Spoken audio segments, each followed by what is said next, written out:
Hello, welcome once again to Pale Blooms and Beyond. Thank you for joining us today.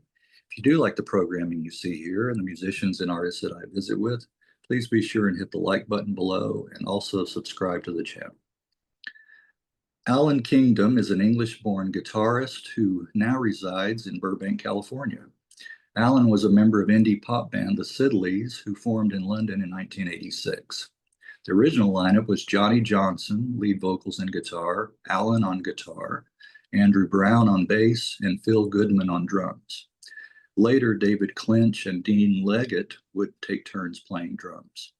Although the band was short-lived, there were a couple of singles released during their time together, 1987's What Went Wrong This Time and 1988's Sunshine Thuggery. More recent years have seen the release of a couple of compilations. Slum Clearance came out on Matinee Recordings in 2001, and in 2017, Firestation Records issued Songs From the Sidings, a collection of demo recordings from 85 to 87. Allan relocated to the West Coast in 1999, and he currently resides in Burbank, California. Well, welcome, Allan. Thank you. It's nice to be here. Thank you for taking time out and for signing up to do this. Pleasure. Well, take us back to the beginning. Were you born in London? No, I was born in Oxford. Okay. It sounds very posh to say that I was born in Oxford. It has a reputation as where the university is and everything. But I was born there simply because it was the nearest hospital to where my parents lived at the time. I lived and grew up in a small country town called Didcot, which is approximately 15 miles south of Oxford. And the reason why we lived there was because my dad at the time was working for a company called Morris Motors. He was a truck driver, a lorry driver, as we say today. Okay. South of Oxford, there's a large kind of industrial area called Cowley. Yeah. And he worked there. Oh, okay. Yeah, I just talked to, speaking of a lorry, ex-member of Red Lorry, Yellow Lorry. Oh, brilliant. Yes, another band that I followed growing up. Okay, would you recall early on hearing music in the household? Yes, yeah, I do. Yeah, I was born in '65, so I recall very early on hearing Obla Di Obla Da by the Beatles on the radio, which I think came out in '68, '69. Yeah. My parents weren't huge music fans. My mum loved Elvis, and so the radio was on all the time. And I think Radio 1 had been launched by then, the BBC channel. So there was a lot of kind of music always on, especially during the day. My mum loved to have the radio on. I remember, real quick, listening to my transistor, and it was 69. I remember I used to live in Tyler, Texas. I don't know if you're familiar with Tyler. Moved to the Dallas area. 69. I remember listening to it. Of course, my parents, if they could hear it at all, they turn that down. I'd be listening late at night, so I turned it down a little bit more each time they said turn it down. And I remember vividly Something, the Beatles, the George, and Leaving on a Jet Plane, Peter, Paul, and Mary. Yes, yeah, I used to love that record. Yeah. Those are the two tracks I vividly remember. Yeah, Puff the Magic Dragon, I think, was another one that. Oh yes, exactly. So like I said, my parents weren't huge music fans, but music was kind of in the air. Yeah, it was. My mum, like I said, she loved Elvis, and she also took my cousin to see the Rolling Stones in 1964. Oh wow! The year before I was born, and I always wanted to believe that I was kind of in utero at the time. But I checked the records, and I hadn't been conceived. Otherwise, I could claim that man, I heard the Stones in '64, but I couldn't make a claim to that. My parents grew up in kind of West London, in like areas like Greenford and Hanwell. And I only found out recently that my aunt, my dad's sister, used to go to a club in Ealing called the Ealing Jazz Club, which was where the Rolling Stones formed, which was where Keith and Mick met Brian Jones. And again, my aunt is very straight-laced, but she apparently she used to hang out with Brian Jones, Wow. pre-fame Brian Jones, and she used to go on like group dates with him. Did she? I could have had Uncle Brian, you know. Right, you could have. Sadly, it didn't work out. Wouldn't that have been something? That area of West London was kind of a kind of a hive of kind of music at the time. Bands like The Birds with an I, featuring Ron Wood, Right. near there. Yes. And later on in Hanwell, Jim Marshall, he had his first music store there. I used to live opposite where the store was. That's where the Marshall amplifier was invented. That's right, Marshall. Right. I want to show you something. You mentioned the Birds. I picked this up many eons ago. It's called Hard Up Heroes. Oh, You may recognize some of the pictures on the front. yeah, brilliant. The artist, yeah. And because the Birds recorded on Decca, this is like a Decca compilation on Decca. They have a track on here, and it's Leaving Here. Leaving Here is the track on here. But there's a lot of bands that really didn't make it real big. But then there's some bigger, Bowie's on here. Cat Stevens, some other ones. But anyway, I just wanted to. You mentioned the Birds. Yeah. They were from a place called West Drayton, which is a little further west of where my folks lived. But that whole area was, there was an art school there that my dad attended, and later Pete Townsend attended. And I think Freddie Mercury went there as well. Yes. So it was pretty groovy kind of place. It's not like it now. Right. Gentrified, but like I said, it was quite the hub at that time. You're right. Yeah. But my parents moved to Oxfordshire in the kind of early 60s. It was because of, I think, primarily because my dad got a job working, as I said, as a truck driver. And it was kind of a new town. You could actually afford to buy like a new home at the time, whereas housing in London was a little more prohibitive. So I grew up in kind of, like I said, in a rather rural location. It's 50 miles away from London. So London seemed like a million miles away. Yes. Growing up as a kid. Did you said rural surroundings, did you get to play outside a lot? And then at that time it was a little safer that you didn't have to come in at a certain time. Oh yeah, absolutely. Yeah. Right. We would play in the fields all the time, and we're always out on our bikes and everything. I miss those days. Yeah. As I do. Safer times, right? Yeah, absolutely. Yeah. Well, was the guitar the first instrument you learned to play? It was technically, yeah. I mean, I wasn't terribly musical. Before my voice broke, I had a lovely treble voice, a very high-pitched, pure kind of voice. And so I used to sing in the choir at school, and I used to be in lots of kind of school productions, school plays. So that was really my musical activity. I did have very rudimentary guitar lessons when I was about 10 at school, but the teacher would read the Learn Guitar in a Week book. Right. Kind of the week before us, so she could learn, and then she could learn it first. What she would learn, very basic, and I didn't really kind of follow through until I was kind of in my later teens. And I fell in with a bad crowd of guitar players at school, and they kind of inspired me to pick it up again. Okay, yeah.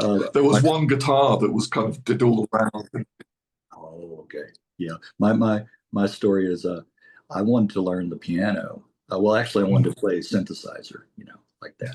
So I bought one, and I got one of those through the mail. Learned the piano, like you said, in a week or 2 weeks or something like that. I fell for it. I took the first couple of lessons to go at a decent speed. And then after that, it's just like zoom. Okay, now you know the basics. Let's get into this more complicated. And Right. I couldn't follow it. I couldn't, and I got frustrated, and I just gave it up. I didn't have the discipline either, to stick with it. I think because the songs that you learn are so kind of, I'm going to use a British phrase, naff. Yes, I think yes, we must have had lessons around Christmas time, because I think I learned to play Silent Night, which is like 2 chords at the time, but it was enough to put me off for a while. right, right. Um, You're right. I hear that story doing these. There are people that took lessons, piano or guitar, that eventually they wanted to kind of break free of that. It's a little too restrictive. yeah, Yeah, yes, exactly. And do your own thing, kind of experiment more. Yeah, yeah. So that's that's what goes with those lessons, basically. Well, can you recall some of the early like singles or albums that you got yourself? I didn't really buy an awful lot of records as a kid. Okay. The first record I bought, and it's kind of naff, is a record called Two Little Boys by a now disgraced paedophile called Rolf Harris. Oh, okay. Um, Right. so The Australian, yeah, that's yes. yeah. It was this weird novelty record that I used to hear on the radio, Right. and it wasn't a particularly enjoyable record either. I don't know why I liked it so much. You listen to it once, and that was plenty. It's certainly enough to my parents, you know.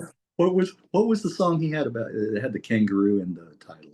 Tie Me Kangaroo Down Sport or something. Yeah, yeah, quite a few kind of hits. Yeah, but one of the greatest gifts I ever received was when I was about 10. My parents bought me a tape recorder, a little mono thing with an external microphone. And at the time, like I said, we listened to the radio all the time. And on Sunday evenings, they had a chart show where they would play like the top 40 hit records in their entirety and they would play all of them, not just a selected few. And so I'd sit there like with my tape recorder up against the radio, with the microphone up against the radio, taping these records rather than kind of buying them, because we didn't have an awful lot of money. I'm the oldest of 3 kids. So I wish I still had those tapes, because I had quite kind of eclectic tastes. I was too young in the 70s to have been moved by Bowie.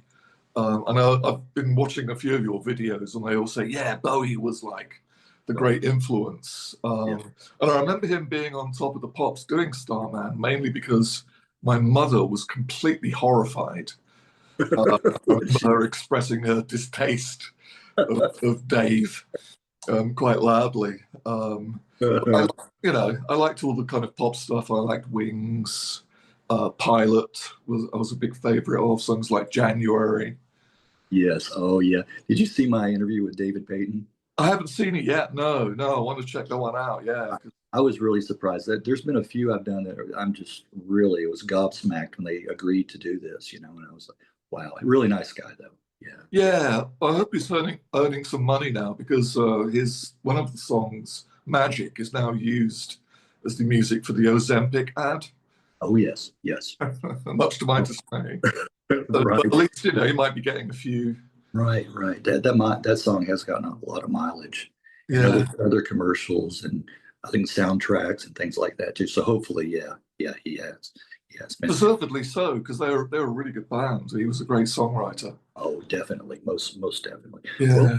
Well, can you recall one of the first concerts, live shows that you attended that you went to? Yeah, I mean the first concert I went to a few comedy shows with my parents at the kind of Oxford.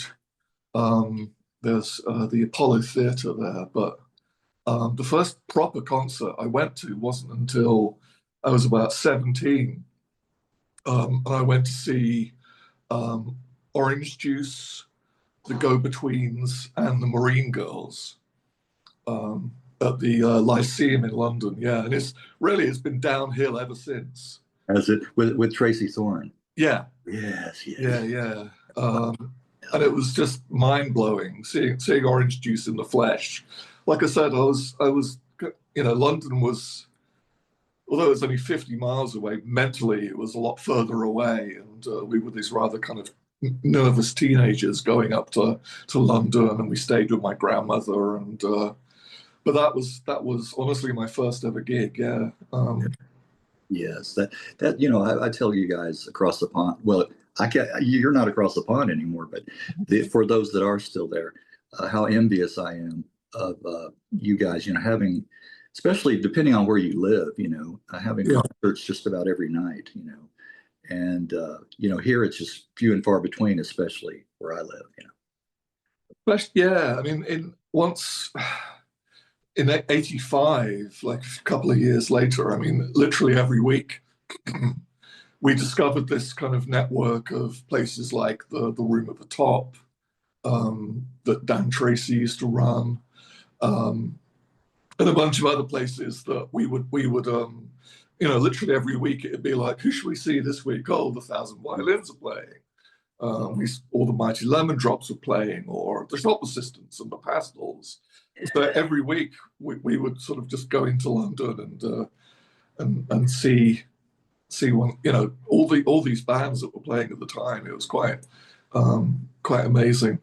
Yeah, you mentioned that kind of C86 sound, the jangly guitar. Yeah, that's what I really like from that time period too. You said mid '80s, late '80s, and so that's how I came upon you guys too. What were some other early influences for you? Early musical influences? well, I liked during the there's kind of before and after the Jesus and Mary Chain record. So before, in like '84, I was listening to the Smiths. I was listening to New Order and those kind of factory bands like Section 25. I remember seeing in the Riverside in Hammersmith. In the fall of 1984, one of my best friends, a guy called Mike Harris, who I played in my first band with, he went away to college. I stayed in Didcot, and he came back during the Christmas holidays and said, "Have you heard the Jesus and Mary Chain record?" I was like, "No, I've never heard of them." And he put it on upside down, and I heard it for the first time, and my mind just exploded. It was like this really kind of like, people talk about pivotal records that they hear for the first time. And that was really one of those. I heard it again on the radio. We used to sit in my buddy's car because there wasn't much to do in Didcot. We couldn't go to the pubs or anything because we'd just get beaten up for being weirdos. It's kind of a bit of a redneck town. Yeah. So we used to sit in the car and listen to John Peel. And I remember hearing Peel play it again. It sounded amazing coming out of my Dave's 1976 Vauxhall Viva speakers. Yeah. So we went to see them play. They played, the following March at what is now the kind of the legendary Riot gig, where they played for 15 minutes, and then the audience kind of expressed their displeasure by trashing the place. Yes, I've heard that story. Yes. So that was the first time we'd actually had access to. Yeah. I mean, I didn't participate at all. I stood at the back and I was absolutely terrified. Yeah. Now this was we after had access to flyers. Oh, okay. Now I was going to say that this was after. Was this after or at the time that they turned their backs to the audience that were playing? Was it? Yeah, they were still turning their backs to the audience. Oh, okay. They're incredibly hostile to the audience, really. One of the support bands had actually thrown a wine bottle into the audience. Yeah. Called Meat Whiplash, and it was pretty scary. Yeah. I have to admit, it was quite for a country boy like me, this was quite terrifying. Sure. But when we left, there were people handing out flyers. And so we picked up every flyer that we could. And that gave us this kind of into the network of groups. And so suddenly we had flyers that said, Band X were playing, whether it was the Pastels or the shop assistants or whoever, And so we kind of entered into this world of those kind of bands at that level, independent bands playing in small rooms, usually above like a pub. Yeah. Or in places like, there's a place called Bay 63 in Notting Hill that used to Ladbroke Grove, where we used to see a lot of bands. That's you're reading my mind. That's one of my questions I was coming up to. But prior to forming the Siddeleys, it's interesting to read about Johnny and Torkel McLeod, who I just interviewed. Coming up at the same time. Forming kind of a camaraderie, and they would form separate bands. Mm-hmm. They kind of helped each other. I know that Torkel played on some of the early demos as well. So that was very interesting. Yeah, it was. Yeah, and I was one of the people that they approached. Sorry for my voice. Torkel would, he mentioned in his interview how he would go up to people at concerts that he liked the look of. Yeah. And I was one of the people that Johnny clearly liked the look of. She had this idea in her head of how the band should look. Okay. And she wanted like people who were tall, which goes against the grain of like most, rock and pop bands that tend to be, a little on the short side. Yeah, like the small faces. Exactly. They all had to be the same size. Yeah. No, exactly. Yeah. So we were all. She was looking out for like tall musicians, and I fit the bill. Yeah. And she gave me, or she mailed me rather, that tape that Johnny and Torkel had collaborated on. Okay. And that was contained all of the really kind of a lot of the core songs that became, staples of the Siddeleys repertoire. Yeah. So going back to that the flyer idea, that word of mouth, it's how, like you said, a lot of bands got the word out. You guys would post flyers around, and then in particular for bass players and drummers that you needed for your band. Yeah, I remember. I think it was the first time that Primal Scream played in London. Johnny and I got there really early, and after the band sound checked, we snuck into the hall and plastered the walls with these adverts for looking for, because we figured that, we wanted like-minded people, and it was more likely that they were going to be a Primal Scream gig at the time, There you go. Right, that's right. A lot of the bands, like you said, were in the audience, watching their favorite other bands, So that's true. Yeah. Yeah, you would find those. Yeah. So how did you guys find Andrew and Phil? Well, I think I'm not quite sure. Johnny met Andrew. She met him at a club. There used to be a club in London that would pay like an indie disco, as they'd call it, And she met him there. I'm not quite 100% sure what the circumstances were, but Andrew was great because he had a friend who was a drummer. And so they came as a package, Andrew and Phil. Phil was a really good drummer, but he was also in like 5 other bands, I think, like many drummers are, Yeah. So he loved jazz. That was really his thing. So he looked the part. He was good looking. He was tall. He wore the right clothes and everything, but his heart wasn't really in it. I mean, he stuck around with us for a good year or so. He played on What Went Wrong This Time. Okay. But what about Andrew? Was he into the same kind of music you guys were? Yeah. Okay. Yeah, he fit the bill. Okay. Quite nicely. Yeah. Okay. But none of us had really, neither myself, Andrew, or Johnny had spent our youths kind of playing in bands particularly. And so we all felt it was necessary work really hard, and we really kind of put the hours in the rehearsal studio, you know. Right. And we were very, we were never kind of wildly confident about our prowess as performers. I certainly wasn't anyway, you know. I played when I was 19 once at kind of a working men's club in Didcot playing a single Echo and the Bunnymen song.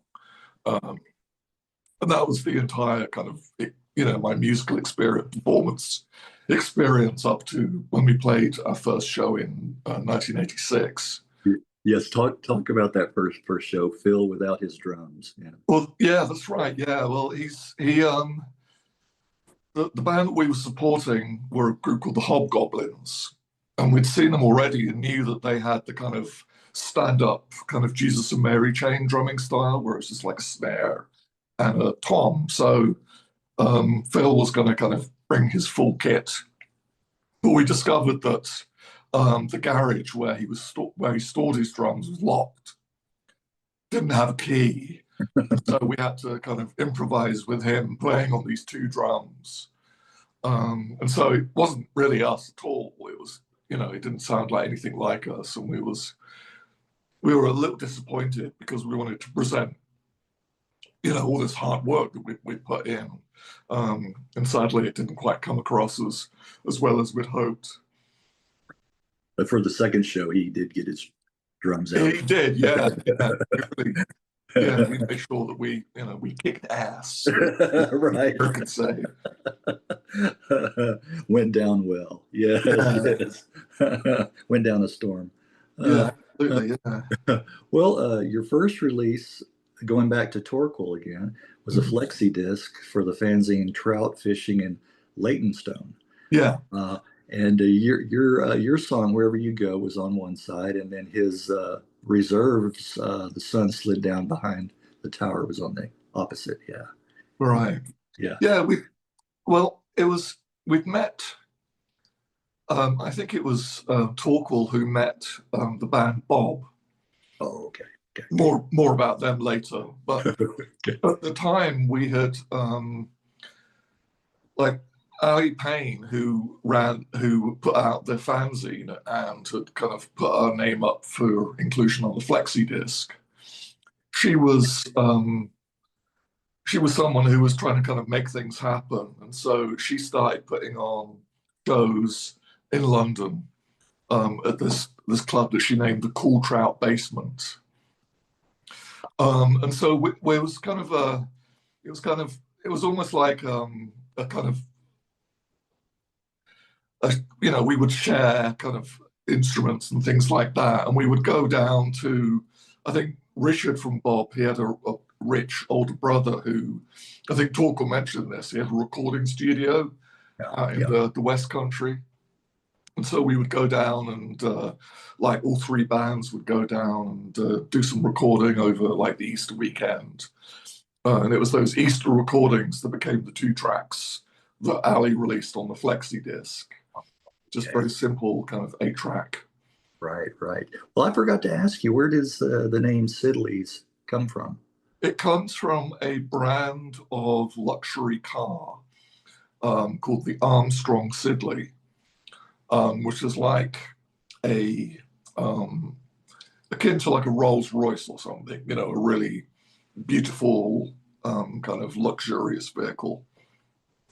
Oh, okay.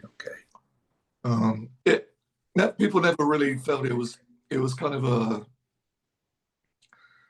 I like the name, but it had certain kind of twee connotations in some people's minds that we didn't really kind of feel were relevant.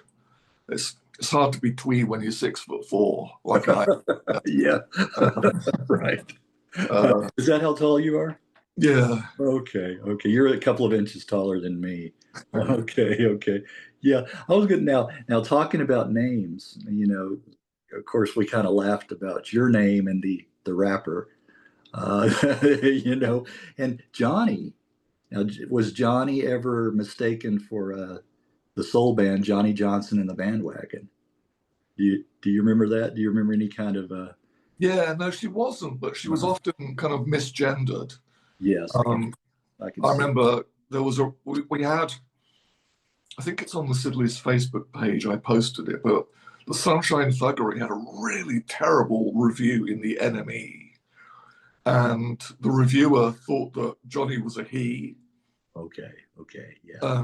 And sort of really laid into her singing as if she was a guy who was trying to sing like a girl, you know. Yeah. It was just the worst interview ever. Not interview, review rather. Yeah.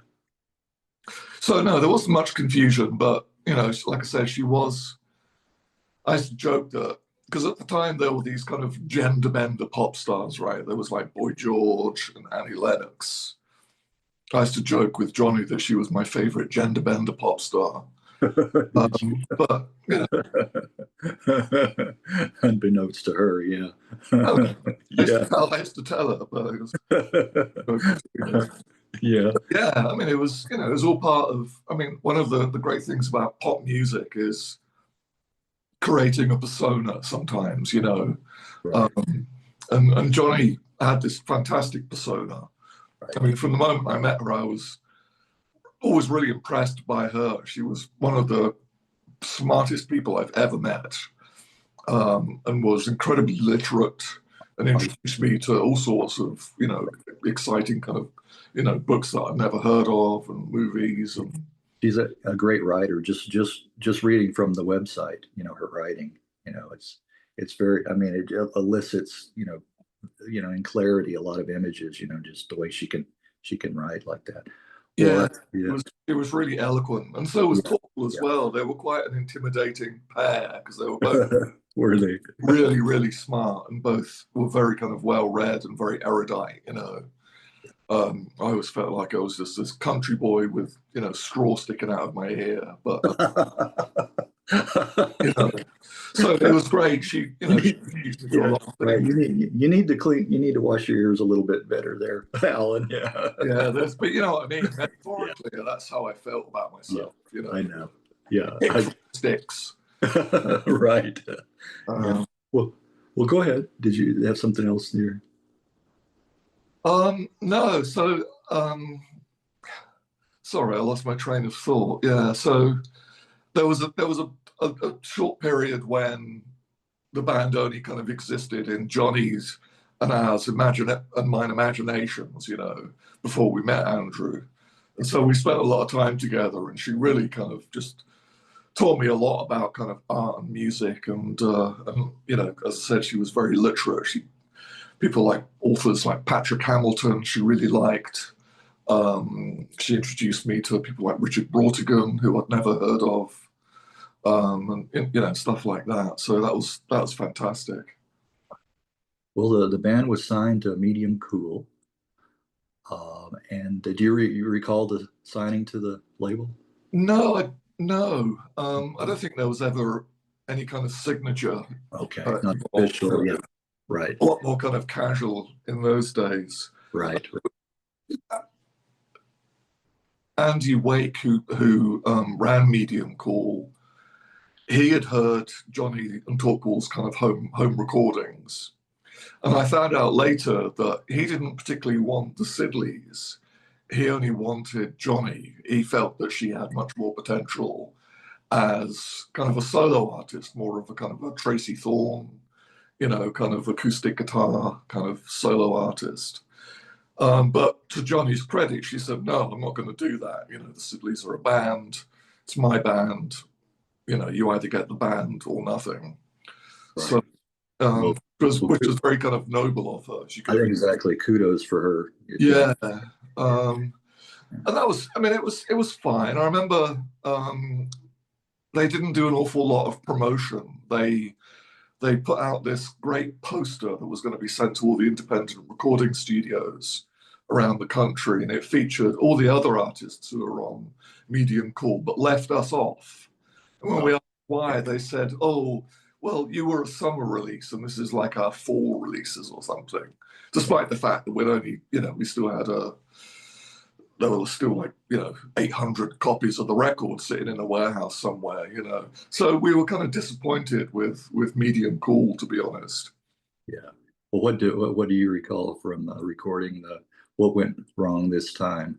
Were you happy the way it turned out? Or? Yeah, I mean, we were, you know, we'd never been in a recording studio before, apart from, like I said, the recordings that were done with Richard from Bob, but they were literally in a bedroom, you know. And so, yeah, it was very exciting going to an actual recording studio. We only had one day, but like I said, we were very disciplined, and so we practiced a lot. And that practice really paid off because we could go into the studio, bam, just, you know, with very little fuss, just play live. I mean, it's literally a live recording with, you know, I think there's like 2 guitar overdubs and that's about it. So we bashed it out. It sounded all right. And so, yeah, we were thrilled to have this, you know, this artifact at last. Right, the physical right there that you could touch and hold, yeah. No, absolutely, yeah. There's I'm sure anyone all the people that you speak to will hopefully talk about the excitement of their first ever record. You know, the Flexi was cool, but it wasn't like a proper record. A proper, you know. exactly. Well, the second single, Sunshine Thuggery, was recorded on Sombrero. It was, yeah. So that was all part of Ali Payne. I mean, as well as her fanzine and her running the club, she also wanted to start a record label. And so she put out recordings by us, Reserve, and Bob as well. And for a while, it was a really nice little scene. Like the 3 of us, we all kind of got on pretty well. And the whole kind of thing culminated with the boat party that we organized, where we actually rented a boat that cruises along the Thames. And it had like a little stage on there. So we had like DJs and all 3 bands played. And it was like, it started at like a midnight and we sort of went up the Thames and turned around and came back again. And that was really great fun. But there was unfortunately, 2 days before we were about to go on a mini tour as the Siddeleys, Dean Leggett, who was our drummer, who we'd found after Phil went on to be Jazzy, told us that he was leaving the band and he was joining Bob because Bob were about to go into the BBC studio to record their Peel session. They had a fantastic drummer already, but to use the modern slang, a bit of a bromance had kind of developed with Dean, pardon me, and Richard from Bob. Okay. And so we were disappointed, to say the least, to put it politely. Right. Because it was, you know, we had dates scheduled in, you know, Leeds, in Leicester. I think we were going to go up to Hull, you know, and do like a really nice little mini tour. We had to cancel it all, and you know. Yeah. How long was Dean with the band? Not very long. Not very long. No, he never appeared on any of our recordings. I think he was. I think he may have been on some of the demos. I'm not sure. I mean, we were grateful because, you know, it was a very fruitful time for Johnny's songwriting. You know, she had lots of great songs that she'd recorded already on the initial demo, but she continued to come up with like, hey, here's a new song that I've written called Sunshine Thuggery, you know. And a lot of the kind of like later material she'd written during that period. So Dean was useful in as much that, you know, he was enabled us to practice and, you know, work on this new material. But it was frustrating because, you know, we got a certain amount of momentum going. We were playing shows and we were beginning to get our name out there, and then we had to stop. And there was a period from like March 88 until around late summer of 88 when we were looking for a new drummer. And we didn't, you know, we were kind of in limbo. So that was, you know, I don't, you know, it caused a lot, you know, it ended that kind of the Sombrero kind of fun scene, because we'd go to parties together and we'd all hang out and, you know, like I said, go off and do recordings and stuff. And that Dean kind of I hate to say he betrayed us, but he kind of stabbed us in the back a bit, and that, there was a lot of resentment towards him. We've never spoken to him since. Not that we're petty or resentful or anything. No, not at all. Well, speaking of Sunshine Thuggery, here's where I first heard it. Oh yeah, the Sound of Leamington Spa. This is number 2, is it? No, wait, no, volume. Hang on a second. I got volume 1. It might be. I think it's the first one. Yeah. Yes, it is the first. It is volume 1, and it's track 11 on here. And this is how I pick up on a lot of bands, is getting these various artists collections. Yeah. There's some nice ones on here. Desert Wolves is one band that I'm still trying to track down somebody from them to talk to. Windmills, Cherry Orchard. Yeah, there's some decent ones on here. Man from Del Monte. Yeah. Those the Sound of Leamington Spa, and Cherry Red put out a whole bunch of like the CD 86, CD 87, CD 88 that we were featured on as well. So they've been kind of great at keeping our name out there. Yeah. You mentioned a little bit ago about the Peel sessions. You guys played on a couple of John Peel show and a session. We did, yeah. So once we found David Clynch, our third drummer, which was he was by far the most suitable of the drummers as well. He was a really good drummer, and he fit in personality wise with us. Third time. A lifelong friend and musical partner to me as well. I was going to say third time being the charm. Time. Absolutely, yeah. So once he was in the band, then we could pick up the momentum again, and then we quickly went in the studio and recorded Sunshine Thuggery. And as a result of that, I think Peel invited us to do a session at the BBC. We did 2. The first one was at the hallowed ground of Maida Vale Studios in London, and they were the BBC studios that everybody has recorded. You name an artist, and they've all recorded there. And I remember seeing pictures of the Beatles like lining up at the BBC canteen, and like going into the same canteen and seeing the same kind of the same counter there.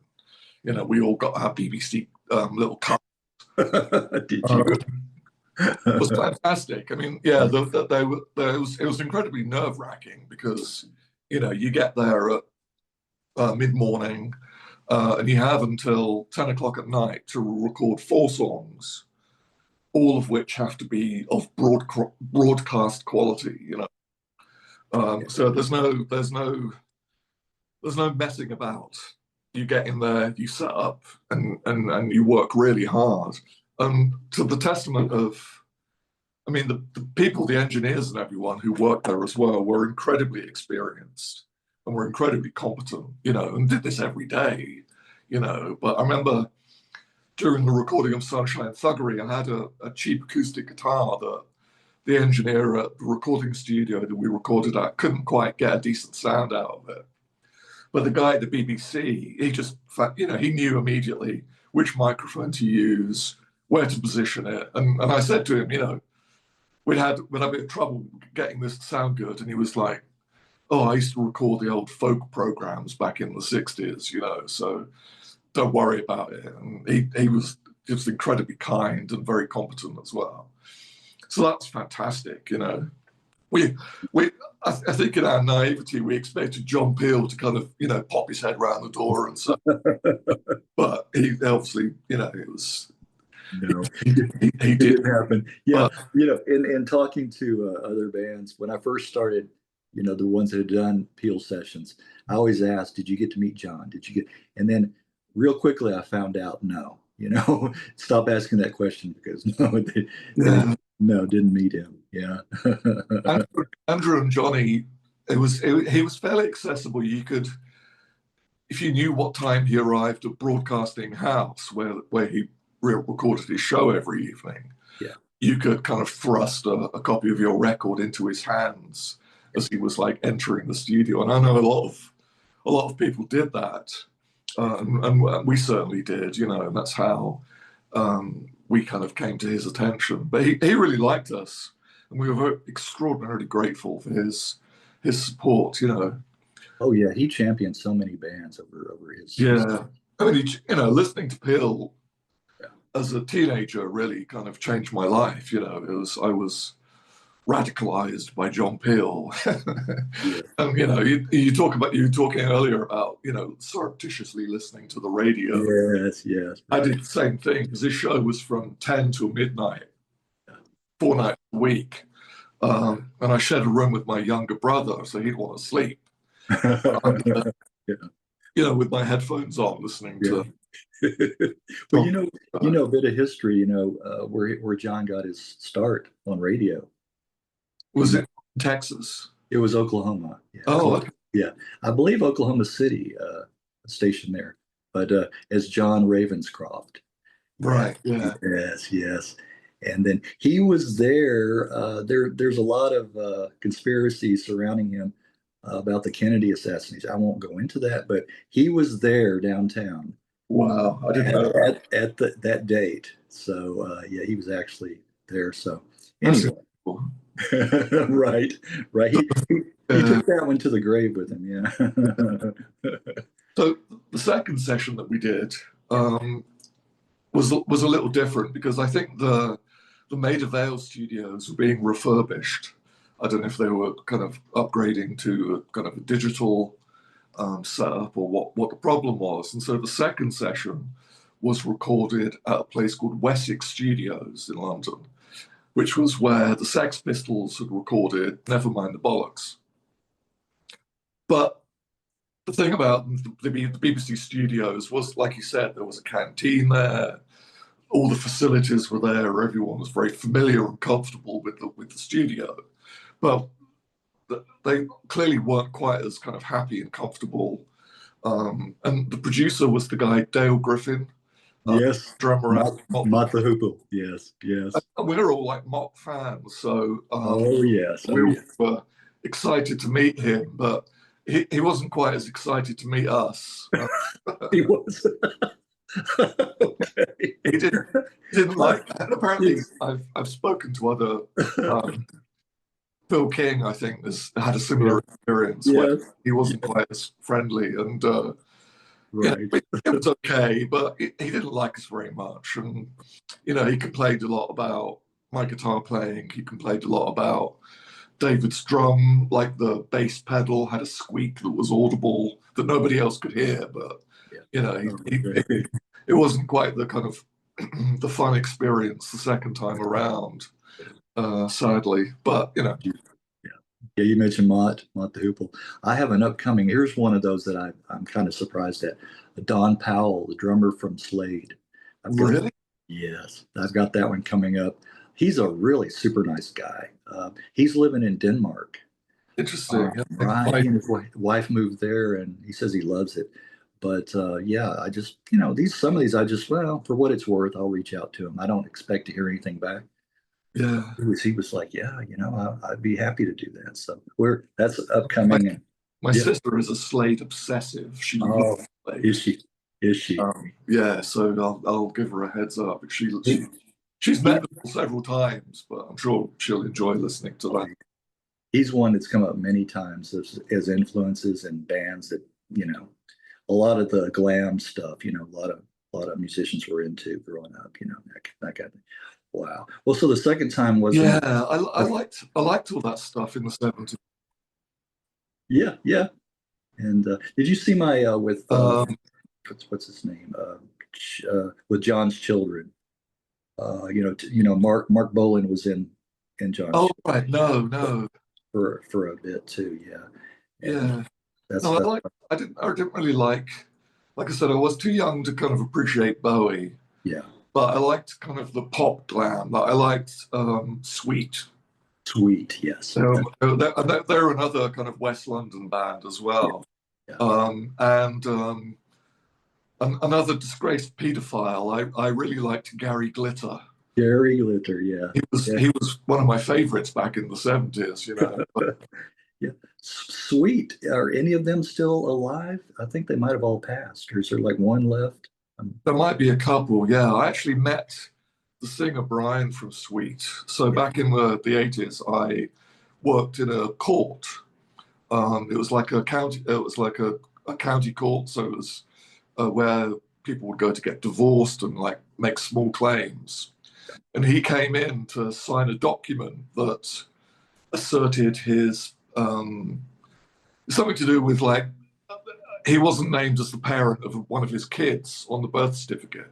And so it was a legal document that I had to witness to Oh, say okay. that I am the legal guardian of this child.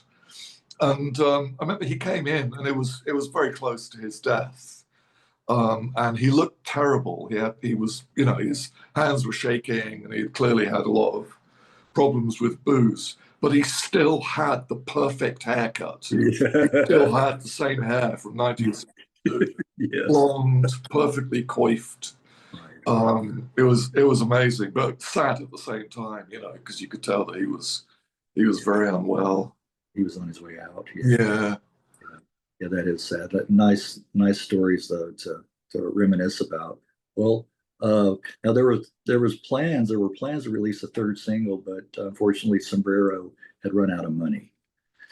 Yeah. Yeah, it was set up as this. You could subscribe to this kind of youth business scheme at the time, where if you started a business, you'd get like a little extra door money, and you had to, you had to keep the business running for a while, and so Ali kind of contributed to that, but I think it was like I said, it was part of the kind of the dissolution of the kind of Sombrero kind of brotherhood of Bob, kind of doing some things that we didn't really, we were quite bitter about that, and yeah, and just running out of money. I don't think many copies of the record sold at the time, and so there wasn't much kind of money to recoup. So that was pretty much the end. I mean, it was frustrating because there were labels like Sarah at the time Yeah. that we could have been a shoe-in for that particular label. But I heard a story that because the guy who put out the Flexi discs on the Shalala label, I heard a story that the reason why there are so few copies of that our Flexi was because the guy who went on to found Sarah Records didn't like us, or he didn't like our song. Really? Really? So that's why those Flexes are in such short supply. Is why they go for such a lot of money on the used market now. Yeah, yes. I have a couple of them around here somewhere, Flexis, And you know what it reminds me of, like kind of a precursor to that was, I don't know if you had them in the UK, but on the back of cereal boxes, they would have 45s Yeah, sometimes. Yeah. And we, you'd have to cut it out, and I'd never get it perfectly straight, but it didn't matter because the grooves were okay. So you play it on your little, record player, but it was like wonky, like you said. yeah. There was a great magazine called Flexi Pop, which came out in the UK, that used to come with a free Flexi disc every month. And they were fantastic. I mean, I think my brother was into Adam and the Ants, and so Adam and the Ants recorded a track for this magazine of them doing a cover of YMCA, but it was ANTS. Oh, that's okay. And I think there was a Madness Flexi and a couple of others because they were incredibly cheap. I think our Flexi only cost like £50 or something Yeah. to manufacture. There were at the time there were still record pressing companies on continental Europe. I think ours was made in Czechoslovakia, I believe. And I still like Flexi discs. I loved getting um, my copy of Falling and Laughing by Orange Juice that came with the Flexi disc as well.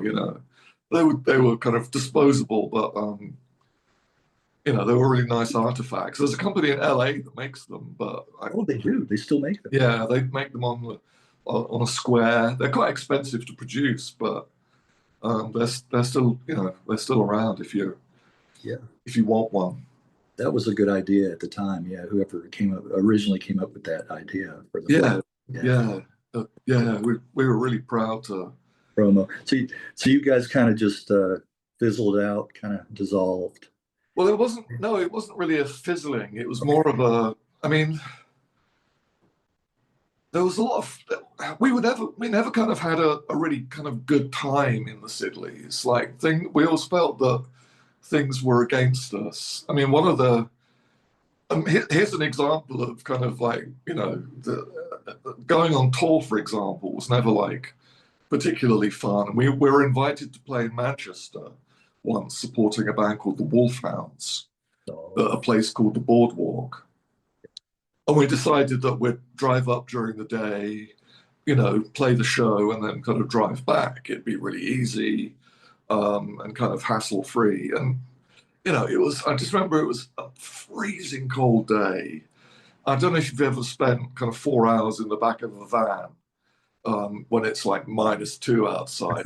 It's really unpleasant, you know. It's miserable, yeah. Yeah, and of course, you know, the van ran out of petrol halfway up the freeway. It turned out that the fuel gauge was broken, and so we had to kind of push it to the nearest gas station. And it was pouring down with rain, and we all got soaked. We eventually kind of showed up in Manchester, and you know, we did a sound check and everything was fine.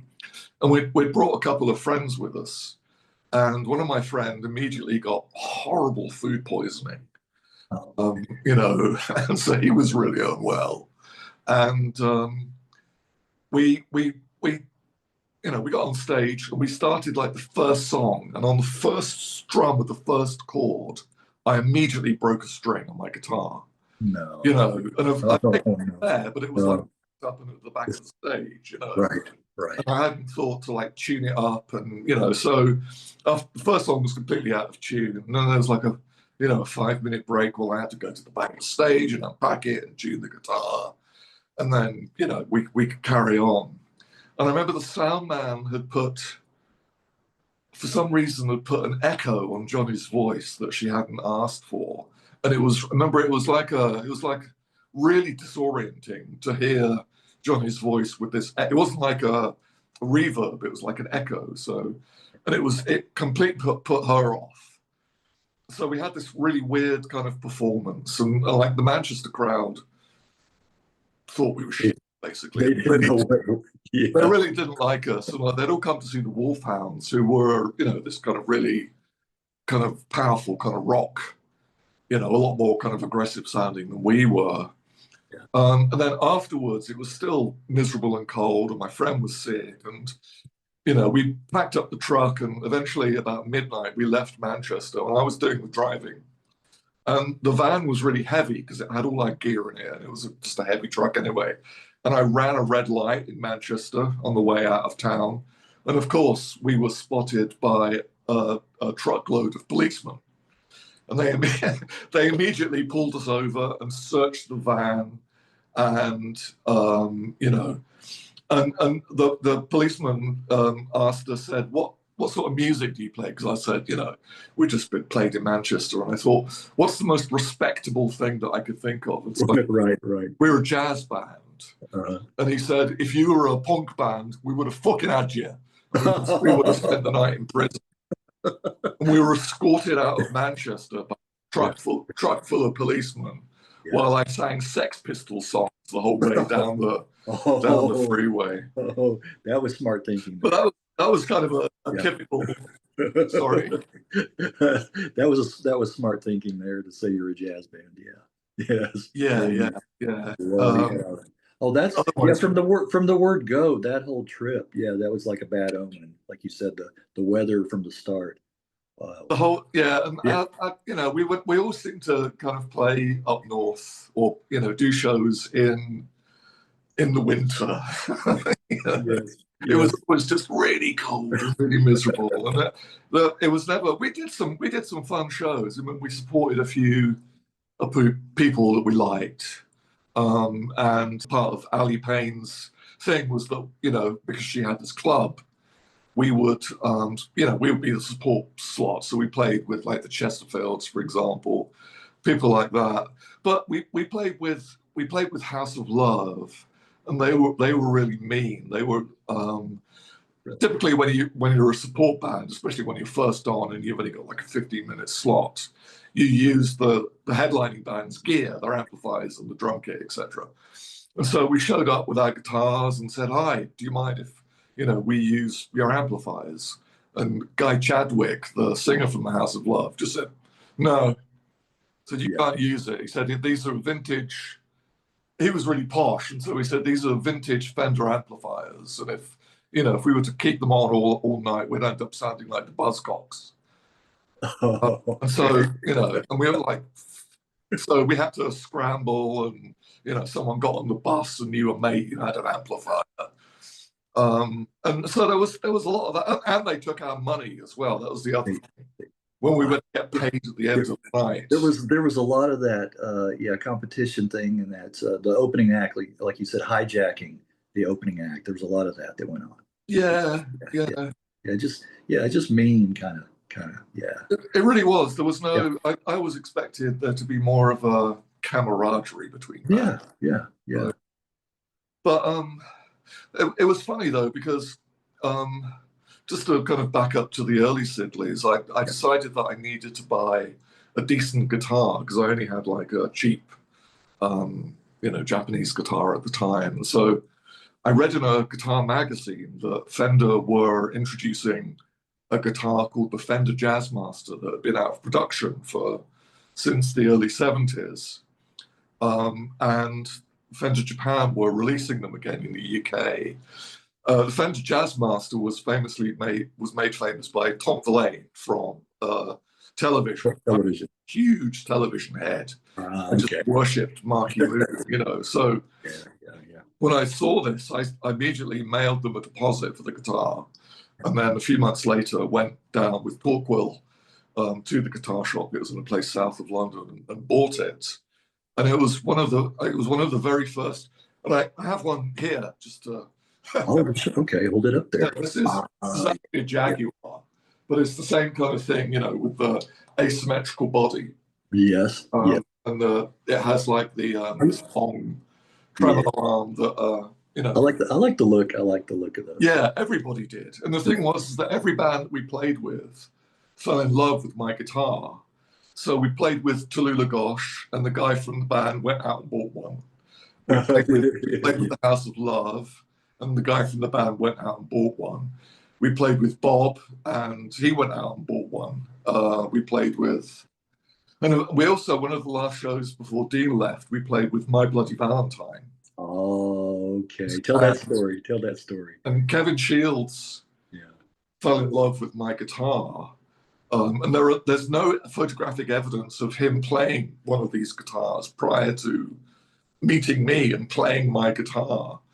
And the use of the Fender Jazzmaster became their kind of signature sound, because what they would do is it doesn't really work when it's not plugged in, but you would hold on to the tremolo arm, the whammy bar, while they played, and it gave them that signature kind of flip, kind of slightly going out of tune, kind of tremulous signature sound that, became their kind of trademark.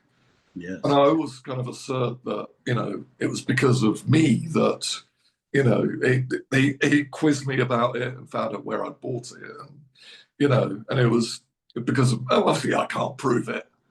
There's no, I'm sure he doesn't remember meeting me or playing my guitar, but it was interesting that very shortly afterwards, they all started playing those guitars. Started playing those, yes. Element, really, of their right. sound. Mere coincidence? I don't know. I don't know. My brother still owns the guitar, so if he does ever fess up, right, it'd be worth a fortune. But maybe that was nice to have that kind of influence. We weren't directly influencing bands, but we were, you know, kind of having an influence that way. In your own way. You're right. Yes, yes, yes. Well, maybe he'll write his autobiography, and you'll end up in there. I hope so. Yeah. Yeah. Yeah. Right. Well, I must have picked up the compilation Slum Clearance shortly after it came out. Yeah. And of course, my favorite track is my favorite Wet Wednesday Afternoon. Yeah, I just really like that. I go back and listen to it quite a bit. Just like everything working in that song. But then another favorite is Love with Blood. I like the slower pace mood, and it's a bit melancholy, but it's one of those songs for musing. You know, it gets your mind.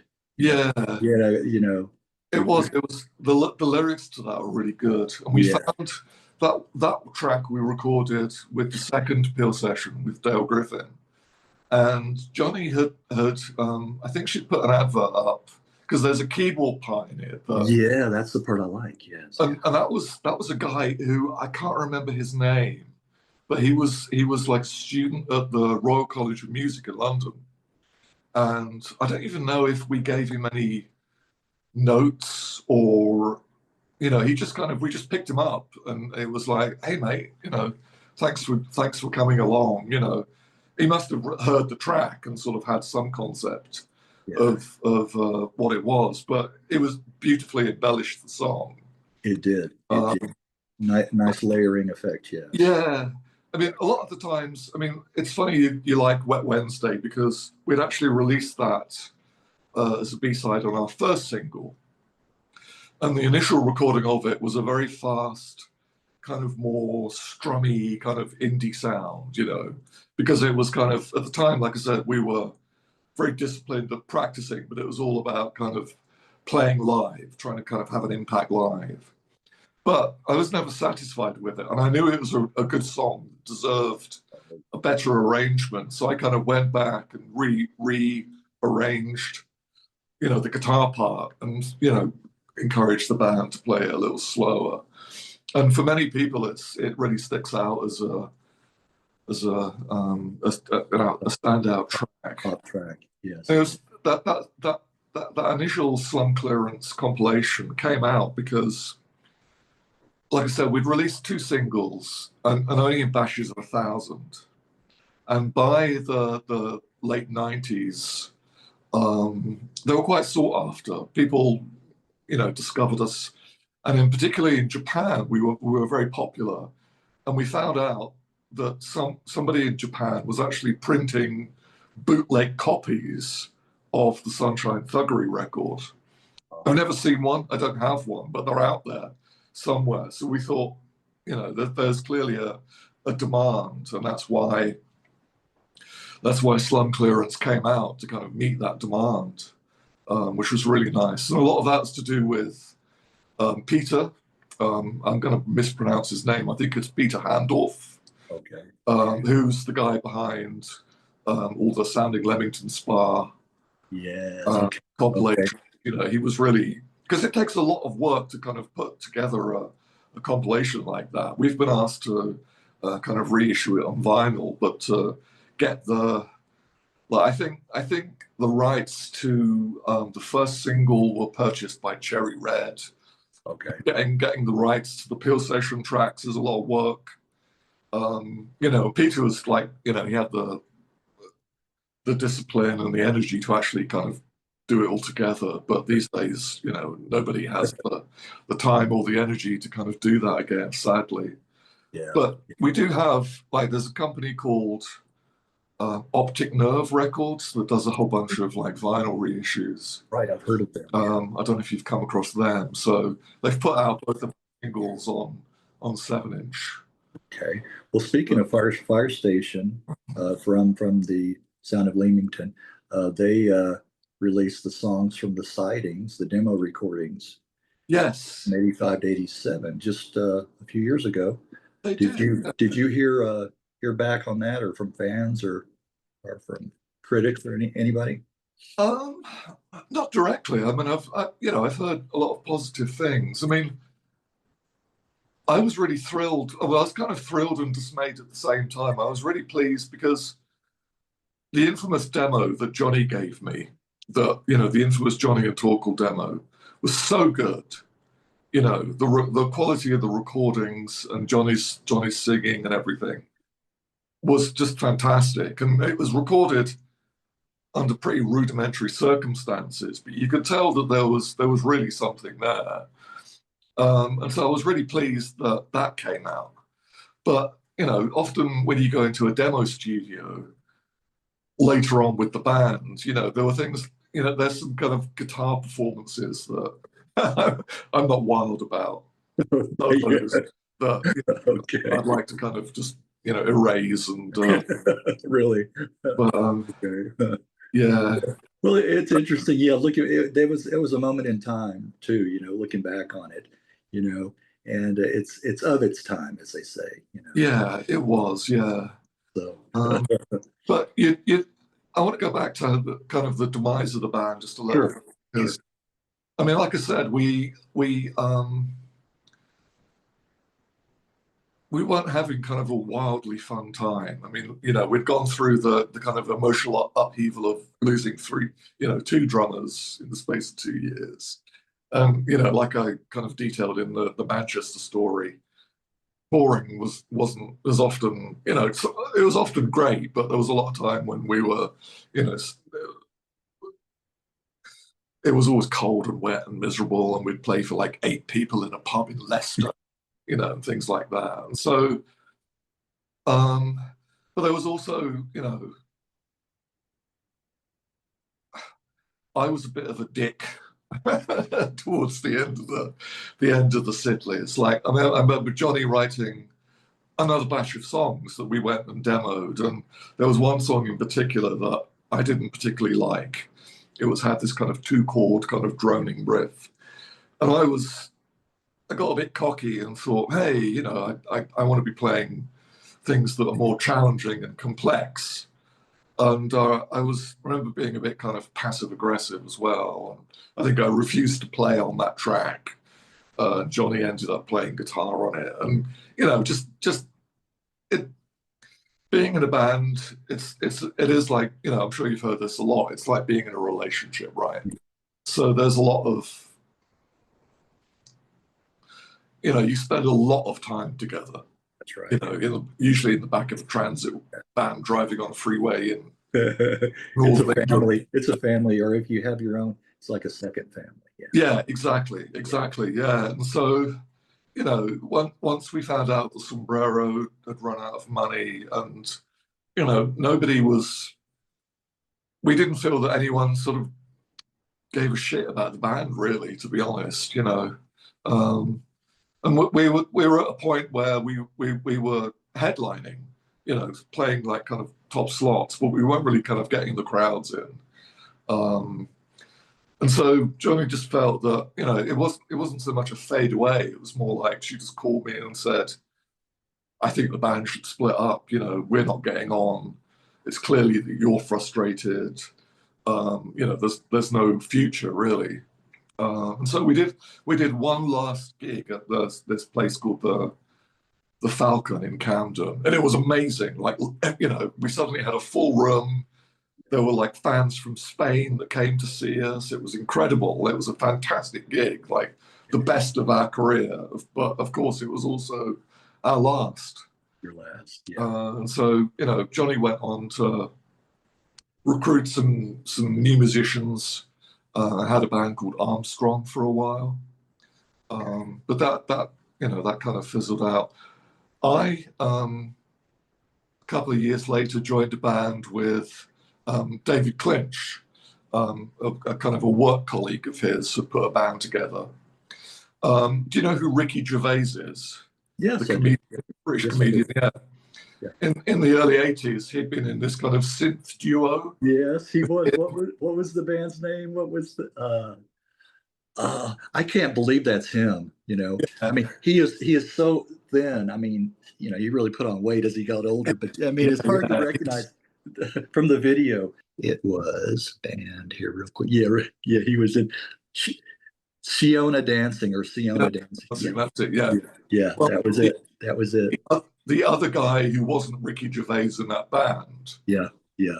I played with him in this group Okay. with David, and a really fantastic singer. And so post Siddeleys, I kind of played with them for a while.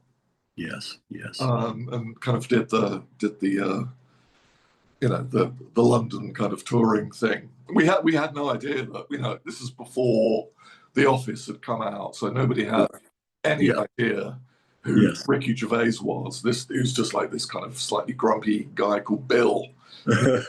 Yes. He used to talk about kind of his mate Ricky and how he was in this band in the 80s because they did a few like TV shows and things, but they weren't terribly successful. Yes.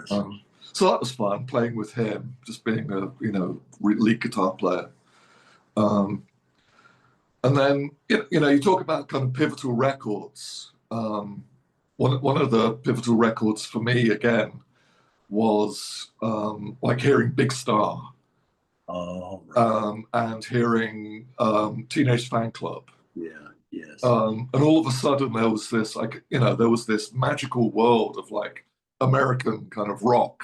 Right. And bands from Glasgow as well. Like I saw Teenage Fan Club really early on, playing in the Rough Trade Shop in London.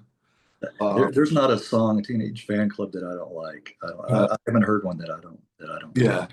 No, they're brilliant and they were really inspiring. And through again, but I think David Clynch said, "Hey, let's go and see this band called Velvet Crush. They're a bit like the Teenage Fan Club from the States." And I fell in love with Velvet Crush. And then like Matthew Sweet put out Girlfriend, which was another kind of just mind exploding record. And I really got into that whole kind of the kind of US power pop scene. It was like, Matthew Sweet, The Posies, Gigolo Arts, Dylan Fence. I'm trying to think of, and there was bands out of Scotland as well. 18 Wheeler were a really good band. And so I really got into that kind of American rock sound. And my next band after that was very much kind of inspired by that kind of American rock. And of course, we launched our career with David, still from the Siddeleys, playing drums, at the time when it was completely unfashionable to have any interest in American rock, and it was the height of Britpop. Right, yeah. So we went down like a lead balloon every night. Yeah. If we'd have cut our hair and worn skinny ties, maybe we'd have done okay, but sadly, that was another band that didn't last very long. Yes, yes. We enjoyed it. I mean, it was fun being in the band, and But, well, did you record anything? No, we did some demos, but we never actually made a recording. Okay, okay. Well, what took you to the States? What led you to LA? My wife. In the late 80s, I came to Los Angeles on vacation, and I met Michelle, my wife, and kind of fell for her in a big way. At the time, she unfortunately had a long-term boyfriend, but a couple of years later, once that relationship had dissolved, she wrote to me and said, "Hi, remember me?" And I was like, "Yeah, do I?" And we had a kind of a long-term relationship that eventually culminated in us getting married and me moving here. We've been married for over 25 years now. Oh, wow. We have a beautiful daughter called Dylan. How old is she? She's 23. She's currently studying. She's got the music gene, and she plays French horn. She's actually studying at Yale School of Music at the moment. Oh, okay. Well, you're a couple of years ahead of me as far as being married. Me and my wife will be 23 in October. 23. Yeah. Yeah. So we're a couple of years behind. Wow. Well, Well, congratulations on that. Yeah. Term. And So you have a cat. Oh, I was gonna say, and you have we have a cat. Yeah, I don't know where I think he's asleep. So I played in a couple of bands when I came here, but nothing ever really kind of came to any fruition. One of the things that I realized pretty quickly was that touring in the States was expensive and very, very time consuming. And the last band I was in, we played. Have you ever heard that for a while there were these things called pop fests that used to. Yeah. Yes. There was a New York pop fest that we played at. It was really great, and then we played at one in Athens, Georgia. Um, and you know, you kind of realize that it's really expensive to get there. You've got to like pay for flights, hotels, and all of this stuff. You know, and to play for like 15 minutes in a room with like 12 people. Yeah. You know, Right. it wasn't terribly rewarding. It's not financially rewarding, no. No, and it was again. It was just we. I mean, one of the things that I learned from the Siddeleys was that hard work pays off. You know, I mean, Johnny was incredibly disciplined, and she really kind of instilled that in us. That we would practice a lot. And we weren't like Dexy's Midnight Runners where we'd get up and go running at 5 o'clock in the morning. But we always rehearsed every weekend. We always practiced and made sure that we were tight. But Americans seem to, especially the kids that I was playing with, had a more kind of laid back attitude to practicing. Yeah. We flew all the way to Athens, Georgia, and we suck so bad on stage. Have you ever heard of a woman called Rose Melberg from a band, the Softies? I've heard of the Softies. Okay. Yeah, she was playing on the same bill as us, and I remember looking up and seeing her sitting there with her head in her hands like this. Oh no, this was so terrible. That's not a good sign. You know, we'd spent like $1,000 each on like getting there, and we suffer the weather in Athens, Georgia in the summer. Yeah. It's just miserable. So yeah, kind of like here in Texas, I imagine it's a lot. Yeah, it's humid and humidity. Yeah. So that was really the end of my career as a musician. I still obviously own guitars and I have a little 8-track, but it's a funny kind of mindset. You know, you've really got to believe that people will want to hear the things that you're doing. And I don't really have that kind of arrogance that, I must get this out because the kids are going to love it. Right.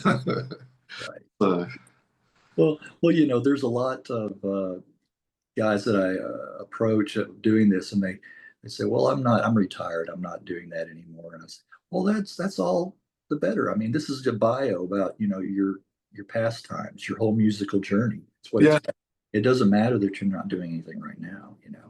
There are fans out there and people that are interested in hearing your stories. So for sure. Oh yeah. You don't no need to worry about that. They will definitely get some reaction, and some that from the past. You get those blasts from the past. That are. I saw you at that show with the 8 people. Yeah, I was there. I was one of the 8. Brilliant. That's what I enjoyed about doing these. Well, I've been doing my homework, and I really enjoyed the Phil King interview. Oh, yes. Yes, I saw the Servants supporting the Jesus and Mary chain in '86, and saw them a few times. They were really one of my favorites. Yeah. So that was a nice one. Yeah, I'll see. Which other one did I mention to you? That I'll go back and give you the link to it. I don't remember when we first started. Anyway, well, just go when you have time. Just go through it. Just scroll through it and go back to some of the older ones in there. It's if you're interested, do that. Yeah. Okay. Yeah, I'm interested. Yeah, I'm looking forward to hearing. Yeah. Looking forward to hearing the Slade one in particular. Oh, that will be really enjoyable. Yeah, he just seems like a really nice, down to earth kind of guy. I mean, go ahead. It's easy to forget how popular Slade were as well. I mean, they were right. In the same way that like Creedence Clearwater were the most popular singles band of the '60s. Yeah. Slade were the most popular band of the '70s. Right. And I asked him if he still is in contact with some of the members. He said one of them he's still in contact with. So that would ask you that. That's full circle there. Are you still in contact with any of the? Yeah, I am. I mean, I talk to Johnny a lot. She's not someone who's on a lot of kind of social media, and so I share with her any kind of mentions of us on, kind of Twitter and stuff, and we chat about our kids, things like that. Like I said, David Clynch, the last drummer from the Siddeleys, has been a good friend ever since we met him, 35 years ago. He played with me in my kind of power pop band as well, and in the subsequent group, so he's still talk to him. We're all on very good terms. And the guys from Reserve as well, like Torkel mentioned that, the last kind of lineup in Reserve. And he didn't mention that I was the person that actually introduced those guys to him. One of the guys was one of my old childhood friends from Didcot, Mike Harris. So yeah, we're all still, in touch, like via WhatsApp or whatever. Yeah. Well, that's good. Yeah, staying in touch like that. Yeah, definitely. Yeah. Share No, stories.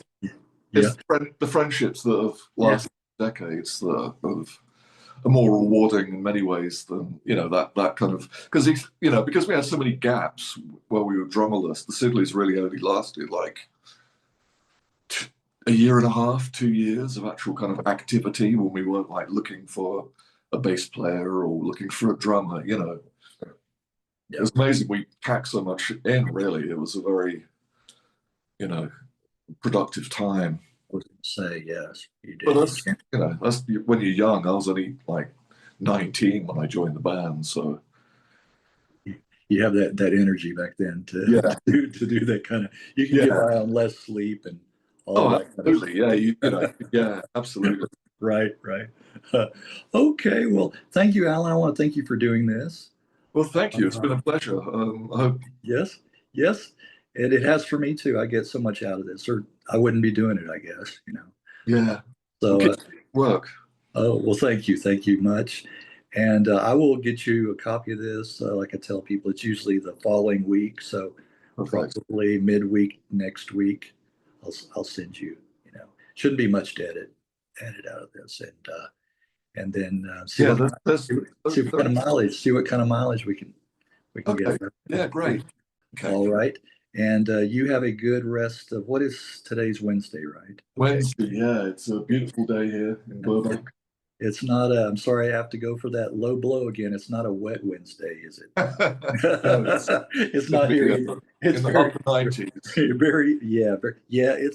It's like that here too. It's close to 100, I think. Nice. But it's sunny.